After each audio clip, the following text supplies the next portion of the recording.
السلام علیکم ورحمۃ اللہ وبرکاتہ۔ آج کا جو وظیفہ لایا ہوں یہ حل المشکلات ہے۔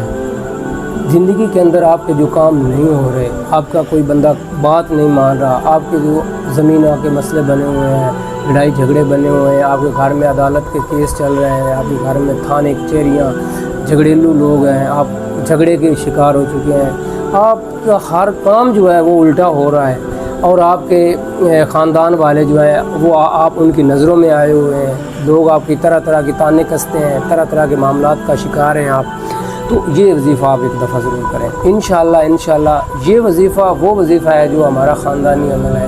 ہم نے میرے پیر و مرشد نے پیر سید متعلی شاہ نے یہ مجھے تعلیم کیا تھا۔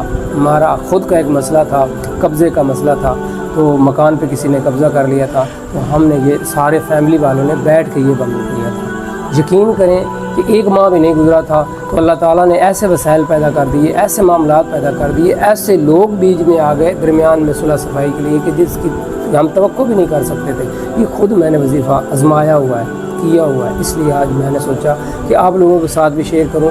نہ جانے میری کوئی بھی ایسی بات، نہ جانے میری بتائی یا کوئی ایسا عمل آپ لوگوں کے کام آ جائے، آپ لوگوں کی زندگی سنور جائے، اور آپ مجھے دعا دیں، یہ میرے لیے اس آخرت کا خزانہ کافی ہے۔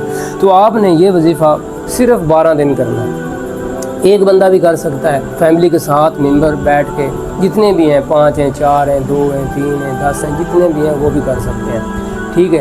اگر فیملی میں اگر کوئی گھر کا سربراہ ہے، والدہ ہے، والد ہے، بڑا بھائی ہے، بڑی بہن ہے، کوئی بھی آپ کا گھر کا فیملی ممبر جو ہے، بعض دفعہ ایسا ہوتا ہے کہ والد جو ہے وفات پا گئے، والدہ وفات پا گئے، گھر کا بڑا جو وہ بہن ہے یا بڑا بھائی ہے وہ کر سکتے ہیں۔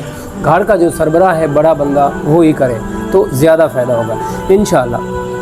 آپ نے جو وظیفہ کرنا ہے انتہائی خلوص اور بڑے عاجزی کے ساتھ کرنا ہے۔ 12 تسبیحیں کرنی ہیں، 12 دن پڑھنا ہے، پھر دیکھنا آپ کے جو معاملات ہیں وہ کس طرح ٹھیک ہوں گے۔ آپ کے معاملات آپ کا 12 دن کمپلیٹ نہیں ہوں گے تو آپ کا کام ہو جائے گا انشاءاللہ۔ یہ بہت مجرب اور کامیاب وظیفہ ہے۔ کئی دفعہ لوگوں نے بتایا کہ ہمارے 10 دن ہوئے، 9 دن ہوئے، 8 دن ہوئے، ہمارا کام ہو گیا۔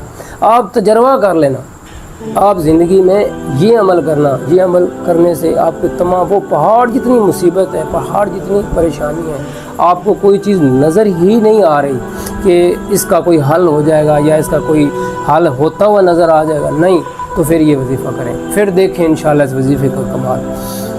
ایک دفعہ ایسا ہوا تھا کہ ایک آدمی خانہ کعبہ پہ بیٹھ کے دعا کر رہا تھا، وہ اندھا تھا، کہہ رہا تھا کہ اے اللہ مجھے آنکھیں عطا کر دے، اے اللہ مجھے آنکھیں عطا کر دے۔ حجاج بن یوسف جو تھے وہ اس وقت خانہ کعبہ کا طواف کر رہے تھے، تو وہ وہ گڑ گڑا کے دعا کر رہا تھا، اونچی آواز میں کہہ رہا تھا کہ وہ سن رہے تھے اس کی یہ دعا اور آواز کو۔ تو ایک دفعہ انہوں نے طواف کیا تو وہ بندہ کر رہا تھا، دوسری دفعہ گزرے تو وہی بندہ یہی دعا کر رہا تھا، ایک دن گزرا تو ایسا ہوا، 2 دن گزرے تو ایسا ہوا، تیسرے دن اس نے ایسا کیا، حجاج بن یوسف نے، اس نے کہا ہے انسان اگر کل آپ کی آنکھیں نہ ملی تو میں آپ کا سر قلم کر دوں گا۔ آپ جتنی توجہ اور اخلاص کے ساتھ آپ دعا مانگ سکتے ہیں مانگ لو، صرف 1 دن ہے۔ اس نے کہا میں تو آنکھیں مانگنے کے لیے آتا، یہ تو میری زندگی جاتی رہے گی، لیکن اس نے اس ڈر کی وجہ سے، اس خوف کی وجہ سے اتنی عاجزی اور انکساری کے ساتھ رو کے اللہ کی بارگاہ میں دعا کی۔ جب تیسرا دن ہوا تو اس کی آنکھیں اس کو مل گئی۔ تو حجاج بن یوسف اس نے کہا اگر آپ نہ ہوتے، اگر آپ مجھے یہ جملہ نہ کہتے تو مجھے کبھی آنکھیں نہ ملتی۔ بات کرنے کا مطلب یہ ہے کہ جب بندہ ایک ایسی پریشانی میں گھرا ہوتا ہے، اتنے دکھ اور اس پریشانی کا شکار ہو چکا ہوتا ہے کہ اس کو اس کے علاوہ کوئی چیز نظر ہی نہیں آتی، آپ اتنی توجہ، انکساری، عاجزی اور بالکل اللہ کی بارگاہ میں بالکل سر بسجدہ ہو کے یہ عمل کریں، پھر دیکھیں آپ کس طرح کامیاب ہوتے ہیں۔ آپ نے پڑھنا ہے یا بدیل عجائب بالخیر یا بدیل، یہ آپ نے 1000 دفعہ پڑھنا ہے، اول آخر 11 مرتبہ درود شریف پڑھنا ہے، اور آپ نے اس کا توشہ دینا ہے۔ توشہ اس کا اس طریقے سے دینا ہے، آپ 12 بندوں کو کھانا کھلائیں گے۔ اس کے طریقہ کار یہ ہے کہ اگر آپ کو 5 وقت کے نمازی اور پرہیزی لوگ ملتے ہیں تو آپ ان کو 12 لوگوں کو کھانا کھلا دیں۔ اگر آپ کو نہیں ملتے یا آپ ان کو کھانا نہیں کھلانا چاہتے تو اس کھانے کے جتنے پیسے ہیں وہ غریب اور مستحق ندار بندے کو دینا۔ یہ نہیں کہ گلی کے چلتے والے مانگنے والے کو دے دینا. آپ نے دیکھنا ہے کہ یہ بندہ مستحق ہے بھی یا نہیں ہے, اس مستحق کو آپ نے اس کے پیسے دینے ہیں.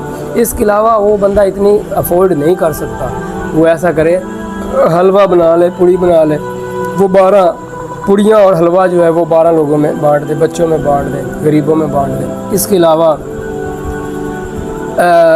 کسی غریب نادار بندے کو کپڑا لے کے دے دے, جس سے وہ اپنا کرتا شلوار یا کوئی بھی کپڑا استعمال میں وہ لا سکتے ہیں. آپ کپڑے کا توشہ بھی دے سکتے ہیں. اس کے بعد آپ نے 1.25 کلو سفید چاول یعنی کہ سفید چیز کا صدقہ دینا ہے. انڈے لے لیں, چاول لے لیں, دودھ لے لیں. 1.25 کلو کے حساب کے مطابق آپ وزن کر لیں, اور یہ وزن کرنے کے بعد آپ یہ کریں عمل. سب سے پہلے آپ نے توشہ دینا ہے, توشہ دینے کے بعد یہ آپ نے عمل کرنا ہے. پھر دیکھنا کہ اس کے کمالات کیا ہیں. انشاءاللہ میں آپ سے گارنٹی سے کہتا ہوں کہ 12 دن کمپلیٹ نہیں ہوں گے کہ آپ کی مشکل جو ہے وہ حل ہو جائے گی. اس کا کوئی نہ کوئی رستہ نکل آئے گا. اللہ تعالیٰ اپنے غیبی خزانوں سے آپ کی مدد کرے گا. السلام علیکم ورحمۃ اللہ.